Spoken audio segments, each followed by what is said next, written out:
Hi, this is Emma, and welcome to Esoteric Detective.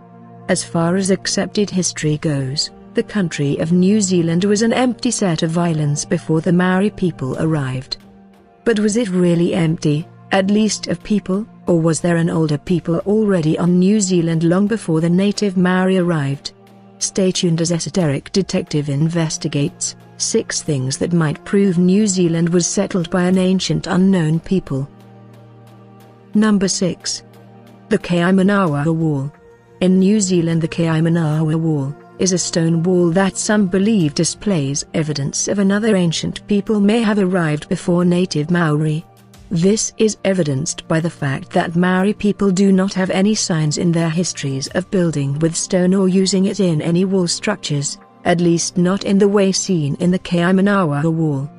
The wall is near Lake Taupo in New Zealand and faces north, and consists of smooth, megalithic stone blocks with symmetrical corners. Let's take a look. Or more years ago, a culture that erected huge stone structures like the Egyptian pyramids and the temples of the Aztecs. Does the answer lie in the mysterious Kaimanawa stone wall buried deep in the forest near Taupo? While geologists still wonder whether it's a natural rock formation or not, later this month, archaeologists will begin excavating around it. It's not what you expect to find in a country where human history is only a few hundred years old. Geologists can only come to one agreement about one aspect of this block wall. It's been here at least 2,000 years. There's 2 schools of thought at the moment. One that it's a natural occurrence, and one that the blocks of rock have been placed here by some early civilization. The Kaimanawa Wall's well known to hunters and trampers, half an hour's drive down a dirt road on the highway between Napier and Taupo. Most of it's buried, but not for long. It's on Department of Conservation land, and it's decided there's enough doubt about its origins to warrant digging it out. Yesterday, our archaeologists dug down about half a metre below this face here, and this face was still going down, and we used a steel probe to feel underneath, and we were striking rock underneath that. So that gives an indication that at least there's something further down again. And the rocks themselves bend in a sort of a semicircle around, and it may be the shape of some sort of structure. This red beach discounted. Although stone is notoriously hard to date, some researchers believe that it has to be at least 2,000 years old. But the first native Maoris to arrive in New Zealand only arrived at most 800 years ago. Hence, if the wall was really built 2,000 years ago, and not a natural structure, then it would be evidence that some ancient people built it. Number 5.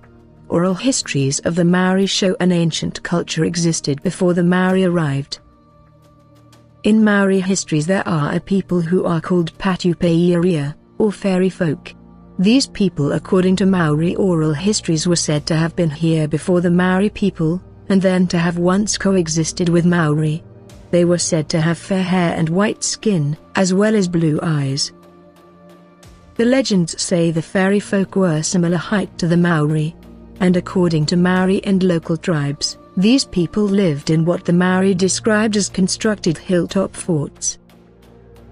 The fairy folk were also said to have gifted the Maori the ability to do weaving and other arts and crafts, such as carving, of which the Maori people cherish even to this day.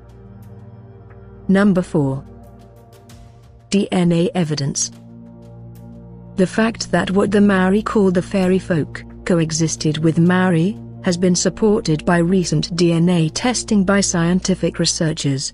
One such case, the first of its kind, was when a DNA test was performed on a 72-year-old Maori woman called Monica Matamua, which showed that she did in fact have ancient descendants who had white skin, red hair and blue eyes. Monica, who believes firmly that she is a direct descendant of the fairy folk, and that is why her eyes and hair color match their descriptions. Number 3. The Jesus Watch. In a cave found in New Zealand's Northland, on a farm, a strange engraving was found on a giant rock. It was what has been dubbed the Jesus Watch. The engraving is what scholars say is an ancient Greek celestial calendar. and since its finding it has led many researchers to speculate that New Zealand in ancient times was found at some stage by the Greeks. Maybe even settled. Number 2. Although New Zealand is far from any large land mass, apart from Australia, and would have been hard to sail to in ancient times, one people are known to have had the technology to do it. And recent scientific testing shows it not only works, but worked well. One example is what the Vikings use, and was called a sunstone. They were crystals that when held to the sun, gave the navigator an ability to chart the course of the sun, and acted like a compass. If the Vikings had this technology, then it shows that ancient people had the ability to navigate long distances. Hence, it is not only possible, but probable, that before a true understanding of longitude and latitude, that ancient people navigated long distances on the technology they had.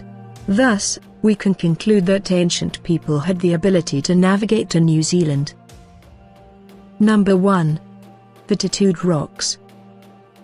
In the small beach town of Ragland, New Zealand, there are some 27 hard, basalt boulders that bear carvings clearly made by man long, long ago. The strange symbols do not match any known Maori carvings. Among the Raglan rock depictions are stick-like human figures, what appear to be rudimentary letters, figures which might be numbers, and a variety of strange shapes. They are somewhat similar to petroglyphs found in a cave in Irian Jaya, which graphically depict navigational instruments and ships similar to Greek vessels.